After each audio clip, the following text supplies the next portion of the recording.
মনোনয়ন জমা করাকে কেন্দ্র করে উত্তেজনা, অভিযোগ শিশির অধিকারীকে আটকালো পুলিশ। কাঁথির তৃণমূল প্রার্থী উত্তম বারিক এবং বিজেপি প্রার্থী সৌমেন্দু অধিকারী, অপরদিকে তমলুকের তৃণমূল প্রার্থী দেবাংশু ভট্টাচার্য এদিন মনোনয়নপত্র জমা করবেন। কিন্তু প্রার্থী সৌমেন্দু অধিকারীর সমর্থন শিশির অধিকারীর মনোনয়ন জমা দিতে এলে পুলিশ এবং তার মধ্যে বচসা বাধে। পরে অবশ্য পরিস্থিতি স্বাভাবিক হলে তিনি মনোনয়ন জমা দিতে পারেন।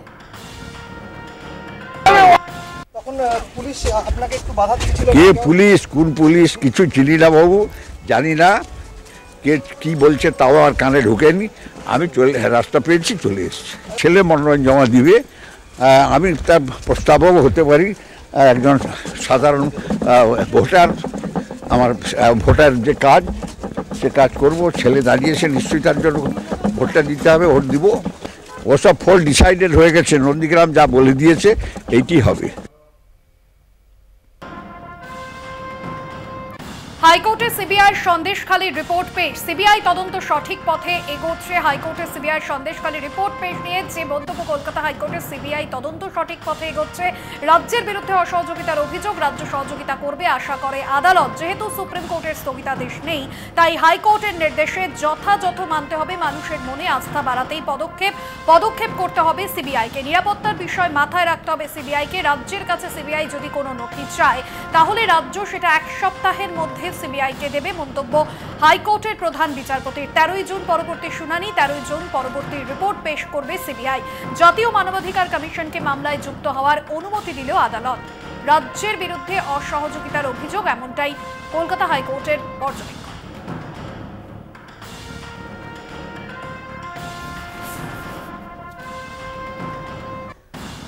নজর রাখবো পরবর্তী খবরের দিকে। তৃণমূলে পদহীন কুণাল ঘোষ, কটাক্ষ দিলীপ ঘোষের। উনি ভাবুন কেমন দলে আছেন, চাকরি দুর্নীতি নিয়ে কেনই বা তথ্য দিচ্ছেন না, কেন ইডি সিবিআই কে তথ্য দিচ্ছেন না, প্রশ্ন বর্ধমান দুর্গাপুরের বিজেপি প্রার্থী। তিনি তো দেবের বিরুদ্ধে বলেছিলেন, সেই জন্য হয়তো ওনাকে তাড়ানো হয়েছে। সময়টা খুব খারাপ যাচ্ছে ওনার। এখন কি করা যাবে, এমন পার্টিতে আছেন, সে জেলেও পাঠিয়ে দেয়, সে তাকে গালাগালিও দেয়, তাকে পদচ্যুতও করে। ভাবুন কোন পার্টিতে ওনারা আছেন। উনি তো পার্টির মধ্যে আছেন এত বছর, উনি কেন তথ্য দিয়ে দিচ্ছেন না? আমরা জানি কে কত টাকা নিয়েছে, এখানকার এমএলএরও টাকা নিয়েছে, আমার কাছে তথ্য আছে। তো কোর্ট দেখছে, কোর্ট দেখবে। আর উনি যদি চান এখানকার রাজনীতি স্বচ্ছ হোক, তাহলে উনি সহযোগিতা করুন, ইডিকে সিবিআইকে তথ্য দিন, তাহলে সব জেলে যাবে। মহুয়া মৈত্রের সমর্থনে নদিয়ায় দ্বিতীয়বার সভা করবেন মুখ্যমন্ত্রী মমতা বন্দ্যোপাধ্যায়। মতুয়া ভোট টানতে হরিচাঁদ গুরুচাঁদ স্টেডিয়ামে সভা করবেন তিনি। ভোট ঘোষণা হওয়ার পর প্রথম কৃষ্ণনগর লোকসভা কেন্দ্র থেকে নির্বাচনী প্রচার শুরু করেছিলেন তৃণমূল সুপ্রিমো। এরপর 2 দফার ভোট শেষে 4র্থ দফায় ভোট এই কৃষ্ণনগর লোকসভা কেন্দ্রে। তার আগে দ্বিতীয়বার মহুয়া মৈত্রের সমর্থনে নির্বাচনী প্রচারে মমতা বন্দ্যোপাধ্যায়। অন্যদিকে আগামীকাল এই তেহট্টের শ্যামনগরে জনসভা করতে আসছেন প্রধানমন্ত্রী নরেন্দ্র মোদী।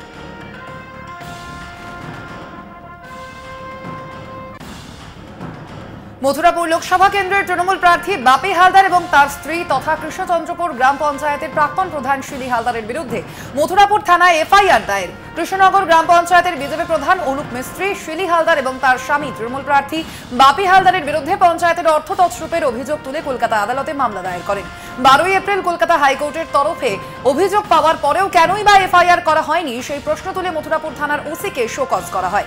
অবশেষে আদালতের নির্দেশের পর অনুপ মিস্ত্রির অভিযোগের ভিত্তিতে বাপি এবং শিলি সহ 8 জনের নামে এফআইআর দায়ের করে মথুরাপুর থানা। বিগত দিনে আমি দেখেছি কৃষ্ণচন্দ্রপুর পঞ্চায়েতে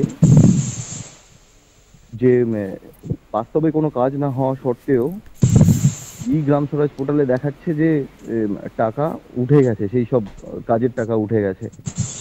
তো সেক্ষেত্রে আমি ওগুলো ভালো মতো আরও যাচাই করে দেখলাম যে হ্যাঁ এটা ঠিক, যে বাস্তবে কাজ হয়নি। বিডিও কোনো রকম কোনো গুরুত্ব দেয়নি ব্যাপারটা। তারপরে আমি জানালাম এসডিও, ডিএম এবং সর্বশেষ আমি এটা যখন মথুরাপুর থানার ওসিকে এটা জানাই, ওসিও কোনো রকম কোনো কিছু আমল দেন না। তারপরে জানালাম এসপিকে। সর্বশেষ আমি সর্বোচ্চ আদালতে গিয়েছিলাম। সেখান থেকে যখন মথুরাপুর থানার ওসিকে শোকজ করলেন 28 তারিখ, বিগত পঞ্চায়েত প্রধান শিলি হালদার ও তার স্বামী মথুরাপুর লোকসভা কেন্দ্রের প্রার্থী টিএমসি, তাদের নামে এফআইআর হয় ও আরও 6 জনের নামে এফআইআর হয়। মনোনয়ন জমা দেওয়ার আগে রক্তদান শিবিরে রক্তদান করলেন ঘাটাল লোকসভা কেন্দ্রের তৃণমূল প্রার্থী তথা অভিনেতা দেব। মনোনয়ন জমার আগে দেব সংবাদ মাধ্যমের মুখোমুখি হয়ে গাছ লাগানো ও বিশ্ব উষ্ণায়ন সম্পর্কে বার্তা দেন।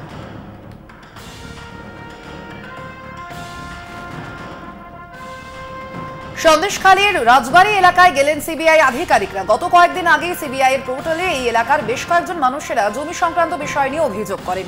সেই অভিযোগের তদন্ত করতে সিবিআই এর আধিকারিকরা এলাকায় যান। অভিযোগকারী অরুণ নস্কর, রাজু নস্কর, প্রতাপ নস্করের সঙ্গে কথা বলেন সিবিআই আধিকারিকরা।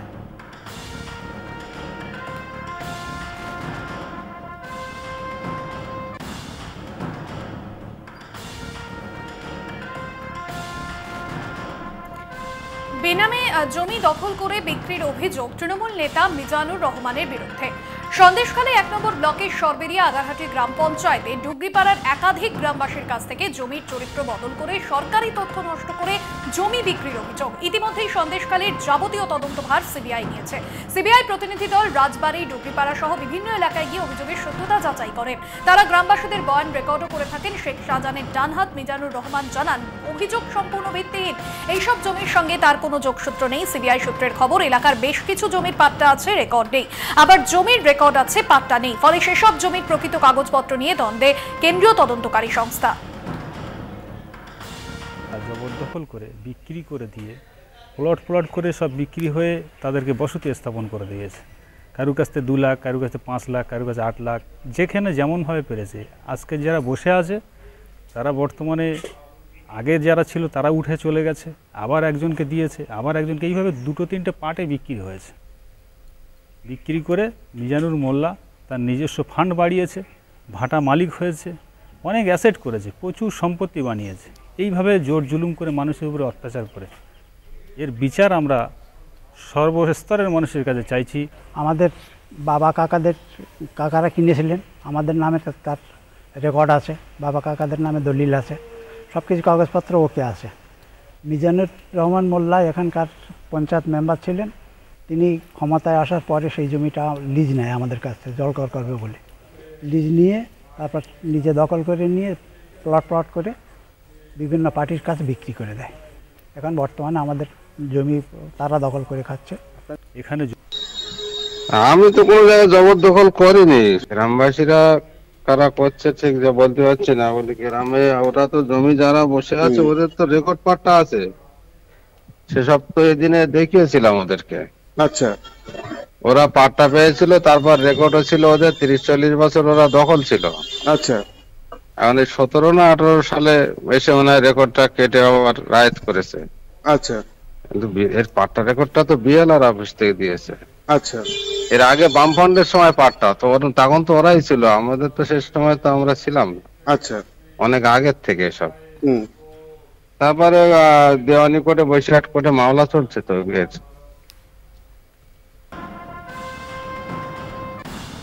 প্রচুর টাকা সহ বিজেপি নেতার ধরা পড়ার খবর সমাজ মাধ্যমে পোস্ট করল তৃণমূল কংগ্রেস। প্রচারে কাজে এই টাকা ব্যবহার করা হতো বলে দাবি তৃণমূলের পোস্টে। মালদার শামসি ও রতুয়া থেকে 7.5 লক্ষ টাকা উদ্ধারের দাবি করে এই পোস্ট।